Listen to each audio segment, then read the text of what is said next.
Hello दोस्तों यह कहानी एक भटकती आत्मा की है जो कि बहुत ही डरावनी है। कृपया इस कहानी को आप पूरा सुनिएगा। धन्यवाद।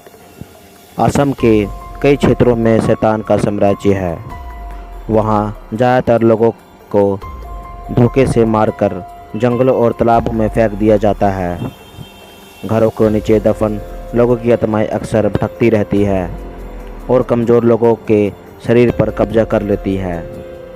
कुछ ऐसा ही भयानक अनुभव मेरी मौसी के साथ हुआ है। यह बात तब की है जब मेरी मौसी को बेटा पैदा हुआ और परवरिश के बाद उनका शरीर काफ़ी दुर्लभ और कमज़ोर हो गया था। उन दिनों परवरिश घर में किया जाता था। घरेलू इलाज को औरतें के परवरिश के लिए इस्तेमाल किया जाता था। मेरी मौसी परवरिश के बाद आराम कर रही थी और उनके नवजात बच्चे को मेरी नानी नहलाने दूसरे कमरे में ले गई।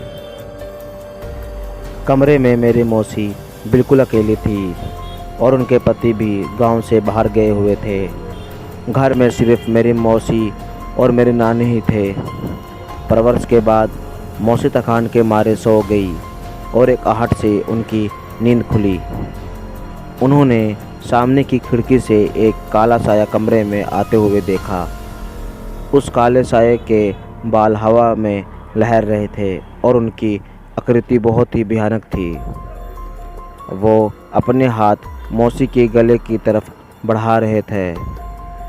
इतने में ही मौसी ज़ोर से चीखी और नानी वहां पहुंच गई। मौसी ने सारा किस्सा बताया तो नानी ने गौर किया कि उनके सिरहाने कोई चाकू या हाथ में कोई रक्षा धागा नहीं बंधा है। फिर नानी ने मौसी के हाथ में हींग और सरसों के दाने काले कपड़े में लपेट कर बांध दिया और उनके बच्चे के हाथ में भी बांधा। मौसी के पूछने पर नानी ने बताया कि अक्सर ऐसे काले साए कमज़ोर या दुर्लभ शरीर में प्रवेश करते हैं और अपनी अधूरी इच्छाओं को पूरा करते हैं। परवरिश के बाद नानी मौसी के पास सुरक्षा धागा और सिरहाने चाकू रखना भूल गई थी। इसलिए मौसी को उस काले साया का सामना करना पड़ा। कुछ खतरे इतनी आसानी से नहीं टलते। नानी को आधी रात को घर के पीछे से किसी के रोने की आवाज़ आ रही थी। जब उन्होंने देखा तो वहाँ काला साया वहाँ पर खड़ा था। नानी ने ज़ोर से चिल्ला के पूछा, आखिर तुम कौन हो? क्यों हमारे पीछे पड़े हो? काले साया ने डरावनी आवाज़ में जवाब दिया, यह घर मेरा है, चले जाओ यहाँ से वरना तुम्हारा परिवार भी मारा जाएगा। नानी उस वाक़ये से बहुत डर गई थी क्योंकि अब घर में एक नवजात बच्चे को भी उस काले साया से खतरा था। अगले दिन नानी ने एक पंडित को घर बुला के सारा किस्सा सुनाया और पंडित ने जब घर के पीछे गया तो उन्होंने काली शक्तियों को महसूस किया। पंडित ने सारा मुआयना करके कहा, इस इलाके में जितने भी घर बने हुए हैं उन सब के नीचे कैलाश दफन है।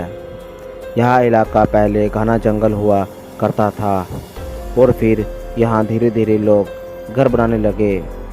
इस घर का कोई भी ऐसा ही राज होगा जो आपको जीने नहीं देगा।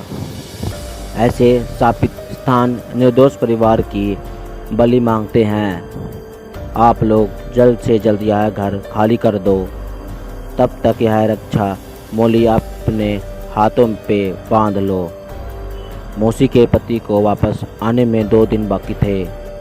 बिना वक्त गवाए मेरी नानी और मौसी अपना सामान बांधकर दूसरे गांव चले गए और मौसी ने अपने पति को भी खत लिखकर सूचित कर दिया। आज भी इसी डर से लोग घर बदलने से पहले उसका इतिहास पता कर लेते हैं क्योंकि ऐसे भूतिया राज अक्सर लोगों को महंगे पड़ते हैं। दोस्तों, अगर आपको यह वीडियो अच्छी लगी तो वीडियो को लाइक करके चैनल को सब्सक्राइब कर लें। धन्यवाद।